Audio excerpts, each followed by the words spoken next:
Good morning, dear children. In previous video we have discussed that reflection and types of reflection. Now we will see that laws of reflection. जब भी reflection होता है तो वहाँ पे दो law काम करता है बेटा. Before we start discussing the laws, one thing, suppose we have a shiny surface like mirror. Suppose हमारे पास एक मिरर है बेटा, and we know that mirror में क्या होता है, एक सरफेस कवर्ड होता है बाय यूजिंग कार्डबोर्ड और पॉलिश्ड और वुड यूज करके एक साइड से या प्लास्टिक से बेटा कवर कर लेते हैं. अगर हम उसको कवर नहीं करेंगे तो वो क्या होगा, ट्रांसपेरेंट ग्लास बन जाएगा. बट हमको उसको मिरर बनाना है तो एक सरफेस को क्या करना पड़ता है, ओपेक करना पड़ता है, जिससे हम फेस देख सके. So suppose we have a mirror और you can say that we have a shiny surface beta. Okay, so what we'll do here, suppose this is a incident ray beta. That ray is known as incident ray. That ray falls on the shiny surface, and after incident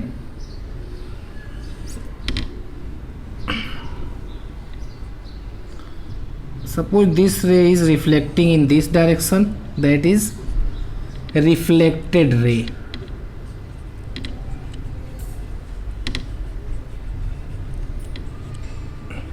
okay बेटा, जहां पे incident हो रहा है that point draw a perpendicular line. Perpendicular line means what बेटा, in maths you have studied that perpendicular line means when two lines makes a 90 degree angle, then both lines are known as perpendicular to each other. जहाँ पे 90 degree angle बनता है बेटा उसको हम बोलते हैं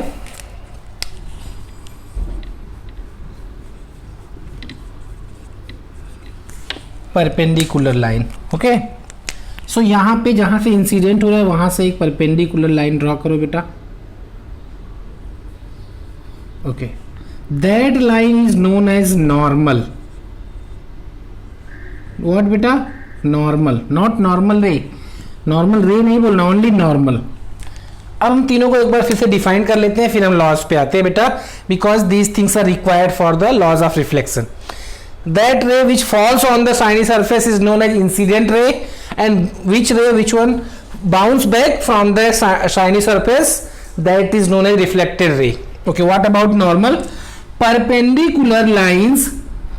Okay beta, perpendicular line drawn from the point of incident is known as normal. Are you getting my point beta? A ray which falls on the shiny surface is known as incident ray. Rays which are bouncing back from the shiny surface, that is known as reflected ray beta. And perpendicular line drawn from the point of incident, जहां पे incident हुआ, देखो यहां incident हुआ वहीं से हमने एक नॉर्मल ड्रॉ किया है. इट्स मीन दैट ये नॉर्मल जो है बेटा वो मिरर के साथ में 90 डिग्री एंगल बना रहा है, ये इसलिए हमने स्ट्रेट लिया है यहाँ पे. So that perpendicular line drawn from the point of incident, जिस पॉइंट पे इंसिडेंट हुआ वहां से, that is known as normal. Understood बेटा, incident ray, normal and reflected ray, तीनों समझ में आया. Okay, here is the angle बेटा. एंगल क्या है, लाइंस एंड एंगल्स आपने पढ़ा है बेटा. जब दो लाइंस ज्वाइन होती है तो उसके बीच में जो फॉर्मेशन होता है उसी को हम एंगल बोलते हैं. तो यहां पे भी आपका एक एंगल बन रहा है, यहाँ पे जो मैंने मार्क किया है बेटा. ये एंगल किसके बीच में बन रहा है, just tell me. Angle formed between incident ray and normal. Okay, आ रहा है समझ में बेटा? स्लोली स्लोली बोल रहा हूं जिससे आपको इजीली समझ में आए. That angle is known as angle I. It is known as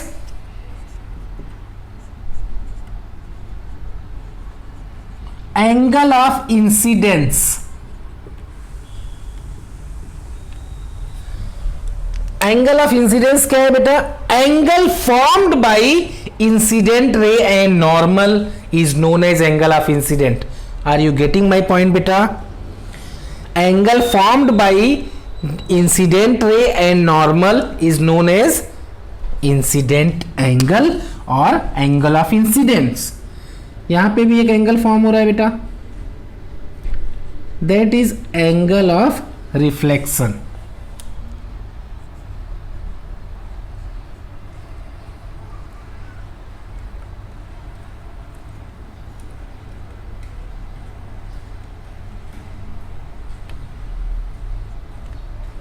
What is angle of reflection beta? In the similar manner just try to define. मैं एक बार एंगल ऑफ इंसिडेंट डिफाइन कर रहा हूं, उसी वे में आप एंगल ऑफ रिफ्लेक्शन को डिफाइन करना।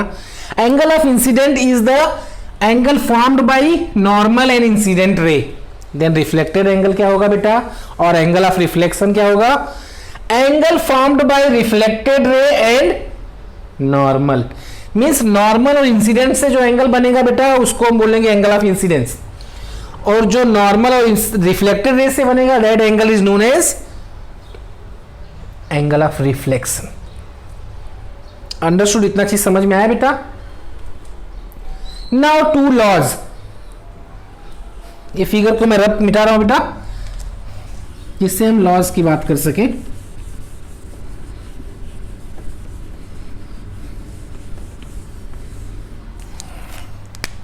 यहां पे एक छोटा सा फिगर बना दे रहा हूं समझने के लिए बेटा। That is incident ray, that is reflected, that is reflected ray, and this is your normal, that is angle I and that is angle R. Laws of reflection. First law, दो law है बेटा, किसी को भी आप पहले बोल सकते हो। It is not compulsory that in series you have to say that. कोई भी एंगल को पहले बोलो, कोई भी लॉ को पहले। फर्स्ट लॉ बेटा, angle of incidence is always equal to angle of reflection. ये पे यहाँ पे एक वर्ड लिखा है ऑलवेज, याद रखना बेटा। इट्स मीन दैट बेटा angle I is equal to angle R, that is R first law. Understood बेटा? फर्स्ट लॉ क्या है, angle of incident is equal to angle of reflection. Always angle of incident equal to angle of reflection. In previous video we have seen irregular reflection and regular reflection. बेटा अगर irregular reflection होगा, surface rough होगा, तो भी वहां पे incident का angle with normal and reflected का angle with normal will be equal. ये हमेशा इक्वल रहेगा। इस तरह के जब क्वेश्चन सॉल्व करेंगे इसमें मैथमेटिकल, तो भी हमको इस फॉर्मूले को वहां पे अप्लाई करना रहेगा। ओके बेटा? So for understanding the first law you have to know that what is normal, what is angle of incidence, what is angle of reflection. So I hope तीनों चीज आपको समझ में आ गया। That is incident ray, normal, reflected ray and normal. Angle of incident form between the incident ray and normal, and that angle of reflection is form between the normal and reflected रे। Okay बेटा? So laws of first law of reflection states that angle of incident is always equal to the angle of reflection. अब second law क्या है बेटा? दोनों law आप याद कर लो।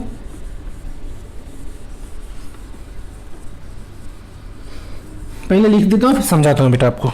Second law,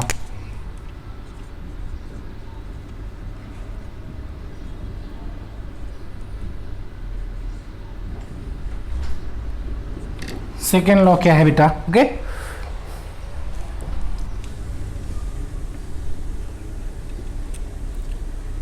incident ray, reflected रे and normal all are lies in the same plane। ये पहले एक बार आप समझ लो, मतलब पहले इसको लिखना है तो लिख लो, otherwise it is given in text book, वहां से पढ़ लो बेटा।